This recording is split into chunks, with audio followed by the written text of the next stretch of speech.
This lifelong Democrat who lived through the civil rights era knocks this speech out of the park. Watch. I rise because I continue to hear references to what I saw in growing up in this country and growing up in the state of Tennessee as I walked with my father and worked with my father here in the state of Tennessee, in Memphis, Tennessee, and across this state and across this country. In the middle of what has been referenced to on several occasions, the civil rights movement. And, you know, people continue to refer to this, but I saw it. I saw men and women stand with courage and integrity and class, and they changed the world.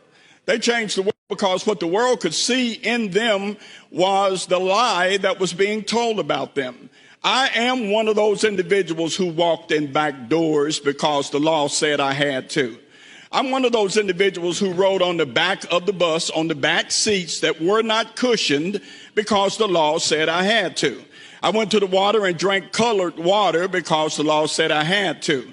I went to a school where everybody looked like me and the country was divided and segregated because the law said that I had to. So all of these things we continue to refer to are the things that me and my generation lived. We saw it for ourselves. We're not reading it in the history books, but we lived it. I went with my father when he and our neighbor got one of those I am a man signs and went downtown Memphis and watched him stand there proudly with Dr. King and other men and women, black and white, who had enough courage to stand up against what was wrong. And the way they did it, they had on their suits, their shirts, their ties, their hats, and if it was cold, their overcoats. They locked arms and they marched peacefully. And Dr. King stood for that which was peaceful. Because the world took a look at what was happening in Memphis, in Chicago, in Detroit, in Washington, D.C., and all over this country, we changed the entire world.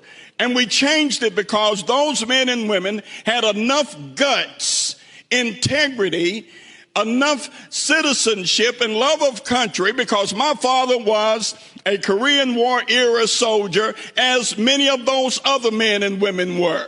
They didn't beg for anything. They didn't beg for citizenship. They demanded it because they were American citizens who paid taxes, who raised children, who paid house notes and rent, and did everything they were supposed to do so that they could demand from this country and its Constitution those things that they were supposed to have. How did they do it? They did it by standing like men and women of integrity and class and common sense and values. When the riots started and folks started burning stuff down, that's when my father took my arm and we left. We left because that was not what we were there for. That was not what Dr. King was there for. That was not what others who are famous in the civil rights days were there for. This was not peaceful. It was not part of our movement, and it only hurt everything. My family raised money and sent my dad to Washington for that march. Well, that man stood there and said that he wanted his children judged by the content of their character, not the color of their skin. And all we do in America right now is talk about color. Every issue is about race, it's about color, instead of us sitting down at the table like men and women of common sense and common justice, and understanding that our enemies are looking with a greedy vigilance upon us as we tear ourselves apart eternally. They have been watching us for 50 years, preparing step by step by step by step for us to kill ourselves. And I may not be back here next year. And I'm sure everything I say is going to be misconstrued and misquoted and used against me in November. Fine, because I stand for my father's legacy. I stand for the men and women who acted like they had some sense and some courage and changed this country by being men and women who stood for something. if we don't start standing for something. Don't you know that the people who are looking at what's happening in Washington, in Detroit, in Portland, in Seattle, they're getting emboldened because we act like a bunch of punks, too frightened to stand up and protect our own stuff. You tell me that somebody got the right to tear down property that Tennessee taxpayers paid for? That American taxpayers paid for, and somebody has the right to destroy it, deface it, and tear it down? What kind of people have we become that we can't protect our own stuff? Peaceful protest ends peacefully. Anarchy ends in chaos. And what we see happening right now, any of us with any common sense whatsoever, know that what we see is not peaceful. So we can continue to fool ourselves and mix with words and use rhetoric and public relations in order to frost this stuff over and put a nice picture on what we see that is frightening. Frightening? I have a nephew who is a policeman who talked about getting attacked the other night. You're telling me that somebody has the right to throw feces and urine in the face of those that we as taxpayers pay to protect us, and that's okay? What has happened to us? If we don't get this right now, I've got grandchildren. I don't want to see the country we're going to have 5, 10, 15, 20 years from now. If we don't start acting like we got some guts, right now, brethren, sisterin, friends, colleagues, right now. Wow, I had to play that in full because it's one of the most powerful speeches I've seen in a long time. He's been a Democrat his whole life, but according to Wikipedia, Deberry was removed from the ballot for the August 2020 Democratic primaries because of his history of aligning with the Republicans in votes and donations. So when you talk like that, when you tell people the raw truth, I guess you can't be a Democrat anymore. That's the message they're sending. And it's not a surprise to anybody who's paying attention. You have NPR writing puff pieces about how it's okay to destroy property.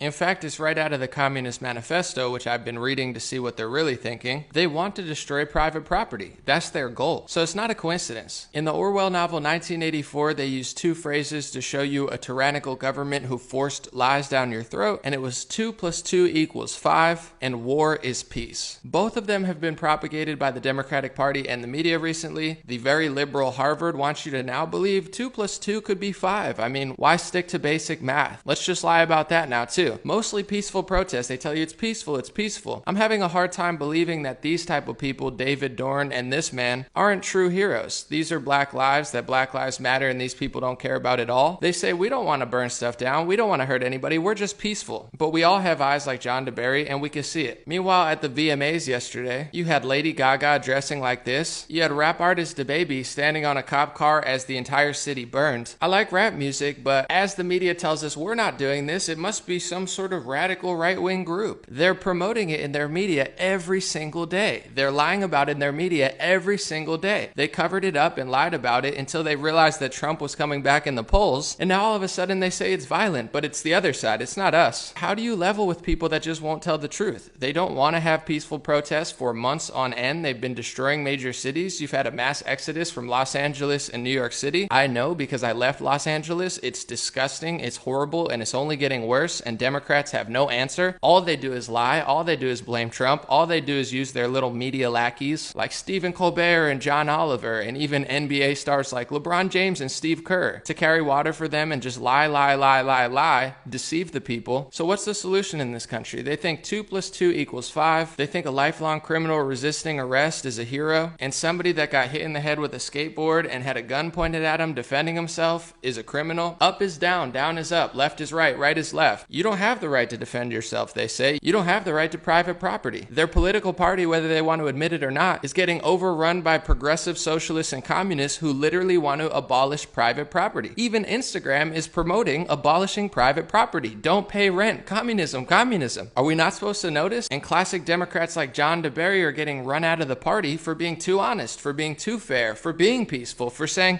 this doesn't work. Of course it doesn't work. You can't just force people to like you when you're being evil, destroying their property, threatening them, lying about everything. Of course people aren't going to like you more. They're only increasing racial tensions. They're only increasing the division. They're only increasing the hate. They're only further destroying cities. President Trump tried to bring opportunity zones to lower income areas. He did prison reform. And they're setting these communities back 50, 60 years by just destroying them, running businesses out of it, running Good Samaritans out of it. How is New York City, how is Los Angeles, how is Chicago, how are any of these Democrat areas going to rise when they have spineless left-wing leaders like Portland's Ted Wheeler, who went out and supported the protesters, aka insurrectionists and rioters? They ran them off the streets, they cursed at them, they attacked them. He blamed President Trump before federal officers got there. Then Trump tried to help, then he blamed Trump, so Trump left and he let the chaos boil out of control. And then all they want to do is blame. They have no solutions. They want this violence, they want this chaos. Unless it hurts them in the polls, then all of a sudden they care. But God bless John Deberry. It's nice to see that there's some normal Democrats that unfortunately aren't welcome in the Democratic Party anymore. I don't think any sane, rational, or good person is allowed in that party anymore. They want to promote people like this. LOL, why do people trust me? I'm Satan. Satan is the devil. I support and pray to God. So does most of this planet. So I'm sure John Deberry went independent, but if they don't want him, I'm sure the Republican Party would love somebody with that type of character, that type of integrity, that type of honesty, like Vernon Jones, who's a Democrat supporting the president, who recently got attacked by psychos in the streets.